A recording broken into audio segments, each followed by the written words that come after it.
আসসালামু আলাইকুম আমার প্রিয় আপু ভাইয়েরা, সবাই কেমন আছেন? আশা করি সবাই অনেক অনেক ভালো আছেন। আবারও চলে এসেছি নতুন একটি রেসিপি নিয়ে। আমার আজকের রেসিপি হলো একদম দোকানের মতো পারফেক্ট পাউরুটি রেসিপি। ইলেকট্রিক ওভেন দিয়ে দোকানের মতো পারফেক্ট পাউরুটি রেসিপি। আপনারা চাইলে চুলায় দেখতে চাইলে কমেন্টের মাধ্যমে আমাকে জানাবেন, আমি তাহলে একদিন চুলায় বানিয়ে আপনাদেরকে দেখাবো। রেসিপিটি ভালো লাগলে প্লিজ একটি লাইক দিয়ে ভিডিওটি ফুল ওয়াচ করবেন, আর কেমন হয়েছে আমাকে কমেন্ট করে জানাবেন। আর ভালো লাগলে লাইক শেয়ার করে দেবেন। দিয়ে দিচ্ছি কুসুম গরম পানি। এবারে ওর মধ্যে দিয়ে দেবো আমি 2 চামচ পরিমাণ চিনি, ছোট চামচে। এবারে ওর সঙ্গে দিয়ে দেবো আমি চিনিটা একটু গুলে নিয়ে ওর সঙ্গে দিয়ে দেবো 1 চামচ পরিমাণ ইস্ট, ড্রাই ইস্ট। দেখুন এই ড্রাই ইস্ট দিয়ে দিচ্ছি 1 চামচ পরিমাণ।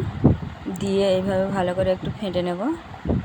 আমি এখানে পানি দিয়ে তৈরি করছি, আপনারা চাইলে দুধ দিয়েও বানিয়ে নিতে পারেন। এবারে আমি দিয়ে দিচ্ছি ময়দা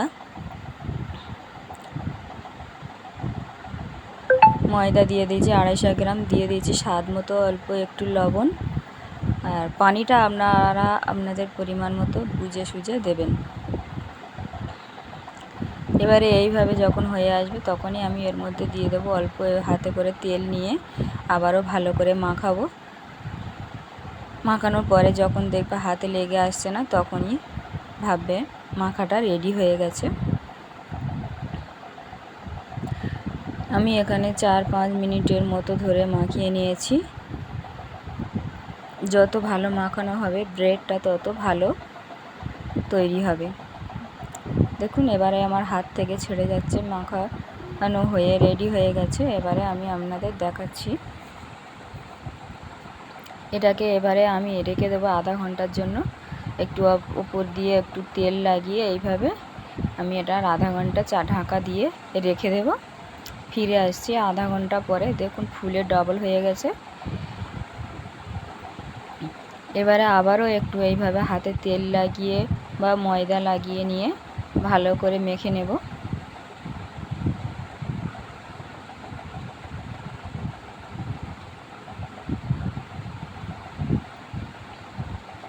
ভিতরতে হাওয়াটা আমি এইভাবে বার করে দিয়ে ভালো করে মাখাবো।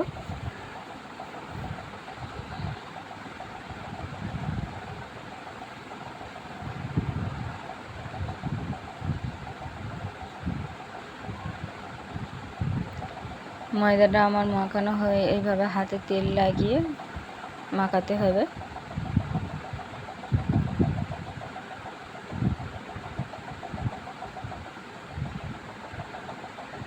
এবারে আমি এটাকে ছোট ছোট লেচি করে কেটে নেব।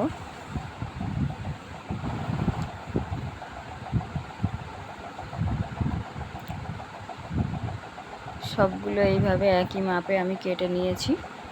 এবারে এগুলো আমি হাতের মধ্যে দিয়ে এটা ওভেনের ট্রে, এর মধ্যে আমি অয়েল ব্রাশ করে নেব বা সাদা রিফাইন তেল আমি এইভাবে ভালো করে লাগিয়ে দেবো 4 সাইডে সব জায়গায়।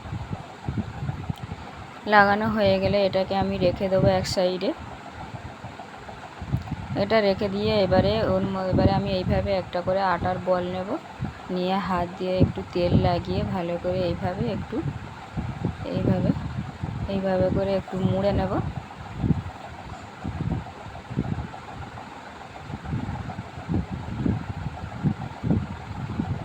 দিয়ে এবারে আমি এটাকে লম্বা লম্বা শেপ দিয়ে দেব।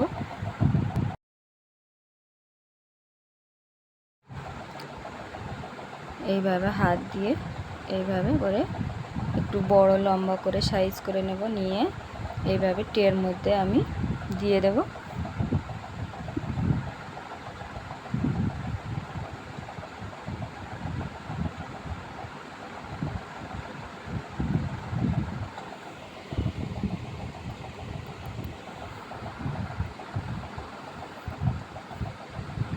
সবগুলো আমি একইভাবে ওইভাবে করে লম্বা করে বড় করে এইভাবে বসিয়ে দেব।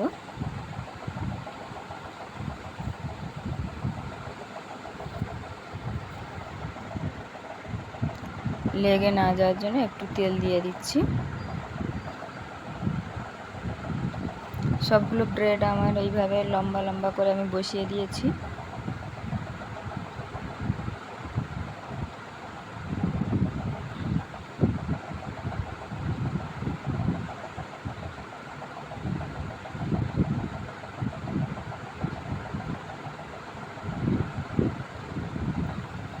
দিয়ে এর উপরে একটু আমি তেল ব্রাশ করে দেব।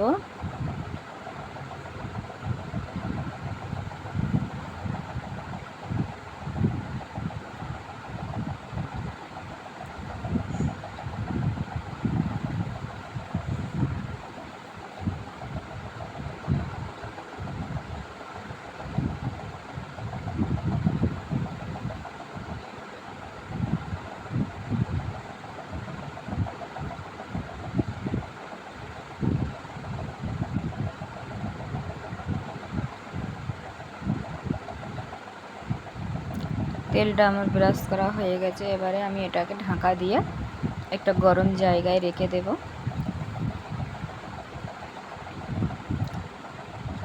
ফিরে আসছি, দেখুন আধা ঘন্টা পরে আবারও দেখুন কেমন ফুলে উঠে ডাবল হয়ে গেছে। এবারে ওর মধ্যে আমি এইভাবে পানি ব্রাশ করে দেব। আপনারা চাইলে দুধ বা ডিমের কুসুম এইভাবে ব্রাশ করে দিয়ে দিতে পারেন। ব্রাশ করা হয়ে গেলে এটাকে আমি এবারে ওভেনের মধ্যে দিয়ে বেক করে নেব। পাউরুটিটা রেডি করব, তাই ওভেনের মধ্যে এইভাবে দিয়ে দিচ্ছি।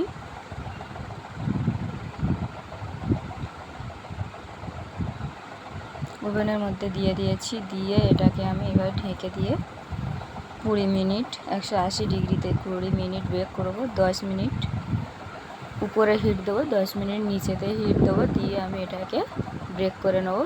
10 মিনিট পরে ফিরে এসেছি। এবারে এটাকে আমি বার করে দেখাচ্ছি আপনাদের পাউরুটিটা কেমন হয়েছে। দেখুন অসম্ভব মজার হয়েছে, আর কালারও অনেক সুন্দর হয়েছে। দেখুন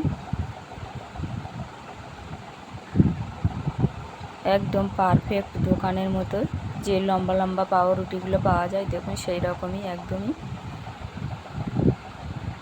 এইভাবে একবার হলেও বাড়িতে বানিয়ে দেখবেন, আর কেমন হয়েছে আমাকে কমেন্ট করে জানাবেন। আপনারা চাইলে যে চুলায় বানিয়ে দেখাবো, তাহলে কমেন্ট করে জানাবেন। আমি একদিন চুলায় বানিয়ে আপনাদের দেখাবো পাউরুটি কিভাবে তৈরি করতে হয়। এবারে আমি এটাতে একটু তেল ব্রাশ করে একটা কাপড় দিয়ে ঢেকে রেখে দিয়েছি 5 মিনিট। 5 মিনিট পরে আপনাদের এই ঠান্ডা করে দেখাচ্ছি। এটাকে নামিয়ে উঠিয়ে দেখুন পিছনটাও মাশাআল্লাহ অনেক সুন্দর কালার এসেছে। এবারে আমি এটাকে আপনাদের কেটে দেখাবো। দেখুন এইভাবে একটা একটা রুটি পুরো আলাদা হয়ে যাবে। দেখুন কারোর সঙ্গে কারোর লেগে থাকবে না, একদম আলাদা আলাদা হয়ে যাবে। দেখুন আর কতটা নরম হয়েছে, দেখো নরম স্পঞ্জি। ফিরে আসবো নতুন একটি রেসিপি নিয়ে। এখানে শেষ করছি, আল্লাহ হাফেজ।